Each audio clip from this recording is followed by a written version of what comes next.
গণঅভ্যুত্থান পরবর্তী পরিস্থিতিতে রাজনৈতিক প্রাণ ফিরে পেয়েছে বিএনপি। সারা দেশে সাংগঠনিক তৎপরতা চালাচ্ছে দলটি। আগামী ত্রয়োদশ জাতীয় সংসদ নির্বাচনকে সামনে রেখে টার্গেট সুস্থ ধারার রাজনীতি চর্চা। এজন্য দলের শৃঙ্খলা রক্ষায় জোর দিচ্ছেন দলের নেতারা। বর্তমান পরিস্থিতিতে নেতাকর্মীরা যাতে অপরাধমূলক কর্মকাণ্ডে জড়িয়ে না পড়েন সেজন্য মাঠে নেমেছেন দলটির ৩ অঙ্গ সহযোগী সংগঠন। হাইকমান্ডের নির্দেশে নেতাকর্মীদের আরও জবাবদিহির আওতায় আনতে জেলা ও বিভাগীয় পর্যায়ে যৌথ কর্মী সভা শুরু করেছেন সংগঠনের শীর্ষ নেতারা। একই সঙ্গে দলীয় প্রতীক ধানের শীষের প্রচারণা নেমেছে জাতীয়তাবাদী যুবদল, স্বেচ্ছাসেবক দল ও ছাত্রদল।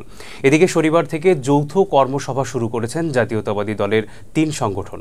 আমরা যদি থাকি সৎ, দেশ সংস্কার সম্ভব স্লোগান নিয়ে সিলেট, চট্টগ্রাম ও ঝালকাঠিতে প্রথম দিন সভা করেছেন যুবদল, স্বেচ্ছাসেবক দল ও ছাত্রদলের কেন্দ্রীয় নেতারা।